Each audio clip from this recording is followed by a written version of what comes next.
بسم الله الرحمن الرحيم الحمد لله رب العالمين والصلاة والسلام على رسول الله صلی اللہ علیہ وسلم۔ کتاب ہے شرح مسند امام اعظم رحمۃ اللہ علیہ، صفحہ نمبر 54، عنوان ہے وصال پر ملال۔ حضرت سیدنا بشر بن ولید علیہ رحمۃ اللہ سے منقول ہے کہ خلیفہ ابو جعفر منصور نے امام اعظم ابو حنیفہ رضی اللہ تعالی عنہ کی طرف قاصد بھیجا اور عہدہ قضاء پر آپ رضی اللہ تعالی عنہ کے سپرد کرنے کا اعلان کا ارادہ کیا، لیکن آپ رضی اللہ تعالی عنہ نے انکار فرما دیا۔ ابو جعفر نے قسم کھائی کہ تمہیں یہ کام ضرور کرنا پڑے گا۔ آپ رضی اللہ تعالی عنہ نے بھی قسم کھائی کہ میں ہرگز نہیں کروں گا۔ حضرت سیدنا ربیع رحمۃ اللہ تعالی علیہ نے عرض کی، آپ دیکھتے نہیں کہ خلیفہ قسم کھا رہا ہے؟ تو فرمایا، خلیفہ اپنی قسم کا کفارہ دینے پر مجھ سے زیادہ قادر ہے۔ چنانچہ خلیفہ نے آپ رضی اللہ تعالی عنہ کو قید کرنے کا حکم دے دیا۔ قید خانہ میں ہی آپ رضی اللہ تعالی عنہ کا انتقال ہوا اور آپ رضی اللہ تعالی عنہ کو خیزران کے قبرستان میں سپرد خاک کیا گیا۔ حاشیہ میں ذکر ہے، تاریخ بغداد الرقم 7297، النعمان ابن ثابت ابو حنیفة التیمی، ذکر قدوم ابی حنیفة بغداد وموتہ بها، جلد نمبر 13، صفحہ نمبر 424۔ عبارت ہے، وروى الخطيب بسنده عن أسد بن عمرو أن أبا حنيفة كان يصلي بالليل ويقرأ القرآن في كل ليلة ويبكي حتى يرحمه جيرانه، ومكث 40 سنة يصلي الصبح بوضوء العشاء، وختم القرآن في الموضع الذي توفى فيه 70,000 مرة، وكانت وفاته في رجب من هذه السنة، أعني سنة 50 و100، وعن ابن معين سنة 51، وقال غيره سنة 53، والصحيح الأول۔ ترجمہ، خطیب نے اپنی سند کے ساتھ اسد بن عمرو سے روایت کیا ہے کہ امام ابو حنیفہ رضی اللہ تعالی عنہ تمام رات نوافل پڑھتے اور ہر رات کو قرآن پڑھتے تھے اور اتنا روتے تھے کہ آپ کے ہمسائے آپ پر ترس کھاتے تھے۔ آپ نے 40 سال عشاء کے وضو سے صبح کی نماز پڑھی اور جس جگہ آپ کا انتقال ہوا اس جگہ پر آپ نے 70,000 مرتبہ قرآن مجید ختم فرمایا تھا۔ آپ کی وفات رجب المرجب میں 150 ہجری کو ہوئی اور امام ابن معین فرماتے ہیں کہ 151 ہجری کو وفات ہوئی، اور ایک روایت میں آتا ہے کہ 153 ہجری کو وفات ہوئی، لیکن پہلا قول 150 ہجری والا ہی صحیح ہے۔ ابو حسان زیادی فرماتے ہیں کہ جب امام اعظم رضی اللہ تعالی عنہ کو قید خانے میں موت سامنے نظر آئی تو آپ سجدہ میں گر پڑے، اور آپ نے ابھی سجدہ سے سر نہ اٹھایا تھا کہ آپ کو موت نے آ لیا اور آپ کی روح مبارک پرواز کر گئی۔ انا للہ و انا الیہ راجعون۔ اس روایت کے راوی ابو حسان زیادی شافعی ہیں اور یہ روایت اہل شوافع کی دیانت کی دلیل ہے۔ اللہ تعالیٰ ایسے سچے لوگوں پر اپنی رحمت کا نزول فرمائے، آمین۔ حاشیہ میں ذکر ہے، موفق بن احمد مکی، مناقب امام اعظم رضی اللہ تعالی عنہ، ترجمہ علامہ فیض احمد اویسی علیہ الرحمہ، صفحہ نمبر 434۔ وقال روح بن عبادة كنت عند أبي جريج سنة 500، فقيل له مات أبو حنيفة، فقال رحمه الله قد ذهب معه علم كثير۔ حضرت روح ابن عبادہ فرماتے ہیں، 150 ہجری کو حضرت ابن جریج علیہ الرحمہ کے پاس تھا۔ کسی نے حضرت ابن جریج علیہ الرحمہ کو کہا کہ امام ابو حنیفہ رضی اللہ تعالی عنہ کی وفات ہو گئی ہے، تو آپ نے فرمایا، اللہ ان پر رحمت فرمائے، ان کے ساتھ علم کثیر چلا گیا۔ حاشیہ میں ذکر ہے، الانتقاء في فضائل الأئمة الفقهاء مالك والشافعي وأبي حنيفة لابن عبد البر، صفحہ نمبر 135۔ آپ کی نماز جنازہ اور مدفن۔ جب امام اعظم رضی اللہ تعالی عنہ کا جنازہ اٹھا تو لوگوں کا سمندر تھا اور ان میں اکثر لوگ دہاڑے مار مار کر رو رہے تھے۔ آپ کے جنازہ پر اتنے لوگ آئے کہ 6 بار نماز جنازہ پڑھی گئی اور ہر بار اتنا ہجوم ہوتا کہ دور دور تک صفیں کھڑی نظر آتیں۔ آخری بار نماز جنازہ آپ کے بیٹے حماد ابن ابو حنیفہ نے پڑھائی۔ حاشیہ میں ذکر ہے موفق بن احمد مکی، مناقب امام اعظم رضی اللہ تعالی عنہ، ترجمہ علامہ فیض احمد اویسی علیہ الرحمہ، صفحہ نمبر 426۔ امام ابن کثیر علیہ الرحمہ فرماتے ہیں وَكَانَ مَوْلِدُهُ فِي سَنَةِ 80 فَتَمَّ لَهُ مِنَ الْعُمْرِ 70 سَنَةً وَصُلِّيَ عَلَيْهِ بِبَغْدَادَ 6 مرات لِكَثْرَةِ الزِّحَامِ وَقَبْرُهُ هُنَاكَ رحمہ اللہ۔ آپ امام ابو حنیفہ رضی اللہ تعالی عنہ 80 ہجری کو پیدا ہوئے اور 150 ہجری کو وفات پائی تو آپ کی کل عمر 70 سال بنتی ہے۔ بغداد شریف میں لوگوں کی کثرت کی وجہ سے آپ پر 6 مرتبہ نماز جنازہ پڑھی گئی اور آپ کا مدفن بھی وہیں ہے۔ حاشیہ میں ذکر ہے الکتاب البدایہ والنہایہ، جلد نمبر 10، صفحہ نمبر 107، المؤلف ابو الفداء اسماعیل بن عمر بن کثیر القرشی البصری ثم الدمشقی۔ آپ رضی اللہ عنہ کی تصانیف: کتاب العالم والمتعلم، کتاب الفقہ الاکبر، کتاب الوصایا، کتاب المقصود، کتاب الاوسط وغیرہ۔ فقہ حنفی اور استنباط کا طریقہ۔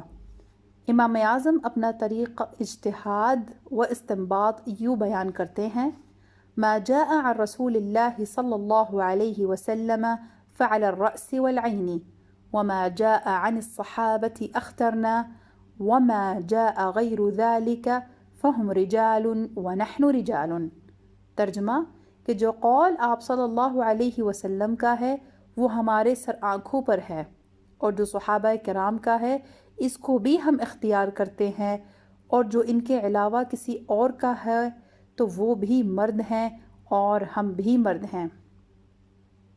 حاشیہ میں ذکر ہے الفروق فی الفروع، امام محمد ابن حسین نیشاپوری، مکتبۃ طیبہ، کوئٹہ، پاکستان، صفحہ نمبر 19۔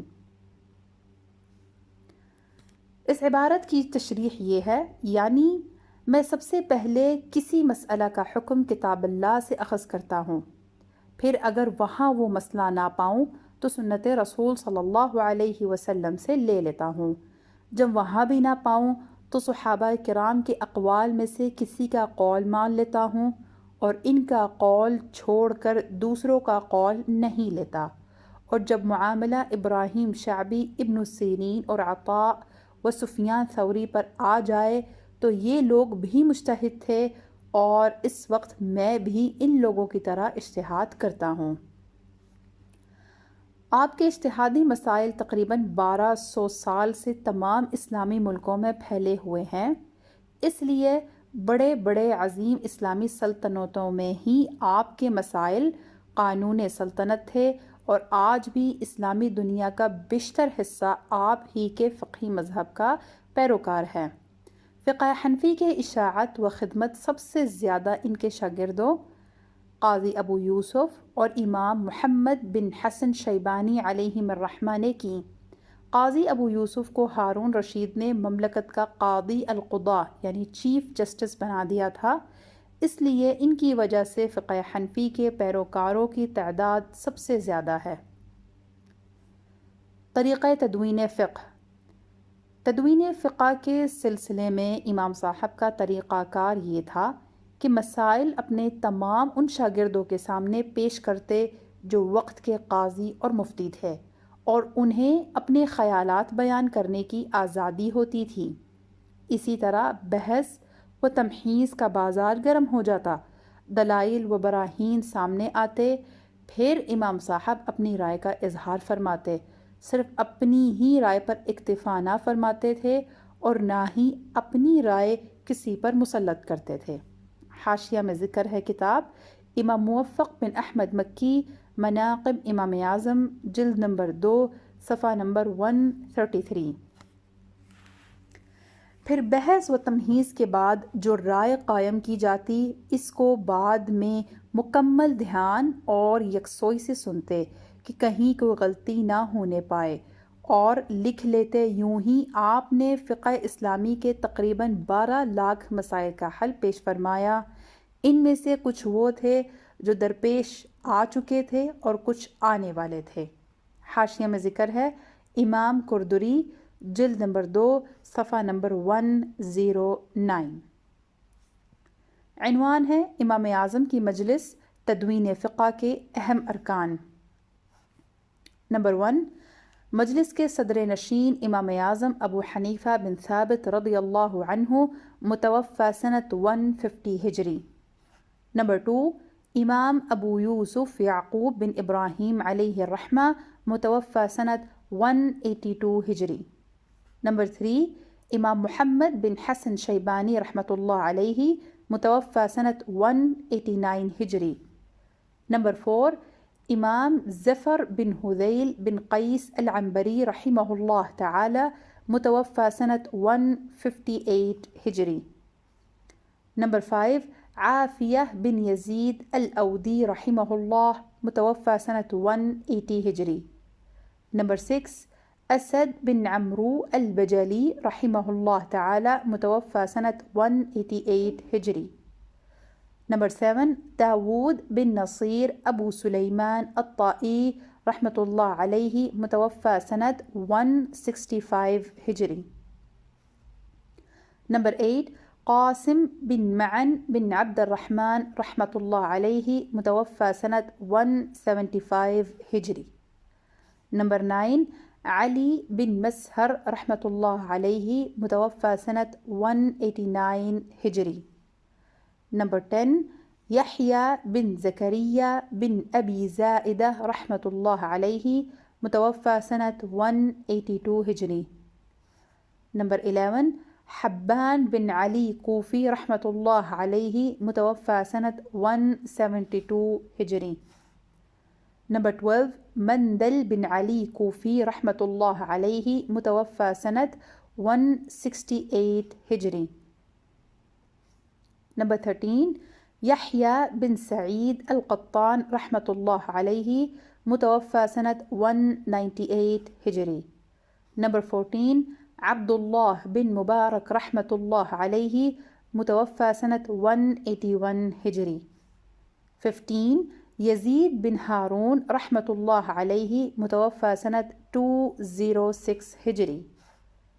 نمبر 16، عبد الرزاق بن حمام رحمۃ اللہ علیہ، متوفی سنۃ 211 ہجری۔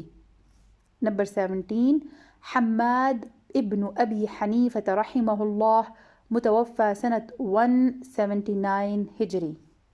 نمبر 18، مکی بن ابراہیم البلخی رحمۃ اللہ علیہ، متوفی سنۃ 215 ہجری۔ 19، بشر بن غیاث المریسی رحمۃ اللہ علیہ، متوفی سنۃ 228 ہجری۔ نمبر 20، مالک بن مغول البجلی رحمۃ اللہ علیہ، متوفی سنۃ 159 ہجری۔